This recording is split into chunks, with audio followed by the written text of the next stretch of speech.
আমি সংসদ সদস্য পদপ্রার্থী হয়েছে। আমি জামিয়া আহমদিয়া সুন্নি আলিয়ার কামিল মাদ্রাসার সাবেক অধ্যক্ষ, আপনাদের প্রিয়জন আল্লামা মুফতি সৈয়দ মোহাম্মদ ওসিউর রহমান আল কাদেরী হুজুরের বড় ছেলে। আমার নাম হাসান আজহারি। আমি আপনাদের আগেও মাঠে মাহফিলে বক্তা হিসেবে এসেছি। আজকে বক্তা হিসেবে আসি নাই, আজকে জনতার সেবক হিসেবে এসেছি। আমি কোন দলের কোন ব্যক্তির বিপক্ষে নয়, আমি আমার কামলিওয়ালা নবীর পক্ষ হতে দাঁড়িয়েছি। নবী মানে রহমতুল লিল আলামিন। আমার নবীর নাম যেখানে রহমত সেখানে। এই বলখালিতে নদীমাতৃক আর পাহাড় দিয়ে ভরা আছে, কিন্তু পর্যটন এরিয়া হয় নাই। কেন? আপনাদেরকে নিয়ে কেউ কখনো ভাবে নাই, এই কারণে হয় নাই। পাহাড় রয়ে গেছে, অনেক পাহাড়ের অনেক নাম আছে। মক্কা শরীফে গেলে একটা নাম আছে জবলে রহমত। জবল মানি পাহাড়, রহমত মানি দয়া, শান্তির পাহাড়। এত পাহাড় আছে, কোন পাহাড়ের নাম শান্তি নাই। এটার নাম শান্তি কেন? পাহাড় বলবে এই পাহাড়ের উপর তোমার বাবা আদম আমার নবীর নাম নিয়েছিল। নবীর নাম নিলেও পাহাড়ের নাম কি হয়ে যায়? শান্তি হয়ে যায়। তাহলে এখানে যদি নবীর নাম নিই, এখানে শান্তি হবে। আর সংসদে যদি ইয়া রাসূলুল্লাহ বলি, পুরো বাংলাদেশ শান্তি হয়ে যাবে। যারা বাংলাদেশ শান্তি করে তারা কি কারো বিপক্ষে হয়? সেজন্য ৮ আসনের মানুষকে সিদ্ধান্ত নিতে হবে। দল যার যার এবার ভোট দিতে হবে মোমবাতিতে ইনশাআল্লাহ। এবার দলাদলি করা যাবে না, মারামারি হানাহানি করা যাবে না। বলবেন ৮ আসন আমরা ছেড়ে দিচ্ছি, কার জন্য? বলছে আমার কামলিওয়ালার জন্য। করা যাবে না ইনশাআল্লাহ। যে নবীর পক্ষে দাঁড়ায় সে কি দুর্নীতি করতে পারে? সে কি হামলা করতে পারে? সে কি রাতের ঘুম হারাম করে দিতে পারে? সে কি মামলা বাণিজ্য করতে পারে? সে কি চাঁদাবাজি করতে পারে?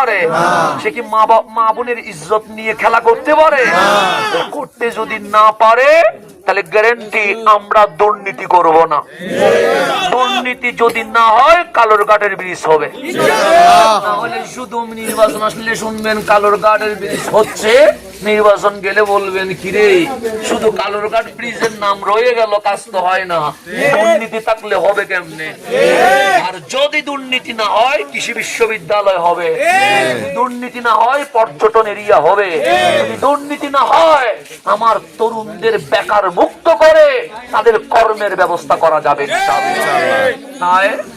আপনারা আমাকে তো বিশ্বাস করেন ইনশাআল্লাহ? ইনশাআল্লাহ আমাকে বিশ্বাস হয়? আমি উড়ে এসে জুড়ে বসি নাই। আমি দুঃখ যেখানে সেখানে আগেও ছিলাম, আজকেও আছি, ভবিষ্যতেও। বন্যা হলে আমরা কি ত্রাণ নিয়ে যাই নাই? করোনা মহামারীতে আমরা কি পাশে থাকি নাই? বিএমডিপি সহ যেখানে আগুন ধরেছে সেখানে কি আমরা মেডিসিন নিয়ে যাই নাই? আমরা আনন্দে থাকতে না পারলেও দুঃখে তো থাকতে পারবো ইনশাআল্লাহ। সুতরাং আপনাদের প্রতি অনুরোধ থাকবে, ভোট আমানত, এটার হিসাব দিতে হবে আল্লাহর দরবারে। যখন আপনি ভোট কেন্দ্রে যাবেন, কেউ পাশে না থাকলেও আল্লাহ তো দেখছেন। আপনার বিবেক আদালত, সেই আদালতকে সামনে নিয়ে, ভোটের ব্যালট বাক্সকে সামনে নিয়ে প্রশ্ন করবেন, বিবেক কারে ভোট দিলে দুর্নীতি করবে না, কারে ভোট দিলে জুলুম করবে না, অন্যায় করবে না। আপনার বিবেক যদি বলে হাসান আজহারিকে ভোট দিলে তিনি দুর্নীতি করবে না, তাহলে মোমবাতিতে একটা ভোট দিয়ে দিয়েন। আমার মা বোনকে আমার সালাম দিবেন, বলবেন তোমার ছেলে তোমার ভাই সালাম দিয়ে গেছে। আপনারা কি এক একজন হাসান আজহারি হইতে পারবেন না? এখানে কি শুধু আমি একলা দাঁড়াইছি? আমি তো আপনাদের জন্য দাঁড়াইছি। আমার এমপি হওয়ার কৃষক যাচ্ছে, আমার ঘরে তো এমপি প্রার্থীরা দোয়ার জন্য বসে থাকে। আমার এমপির চেয়ে তো আমাদের সম্মান আল্লাহ কোনো দিকে কম দেয় নাই। আমাদেরকে আল্লাহ এমপি মন্ত্রীর চেয়ে সম্মান আরো বেশি দিয়েছে।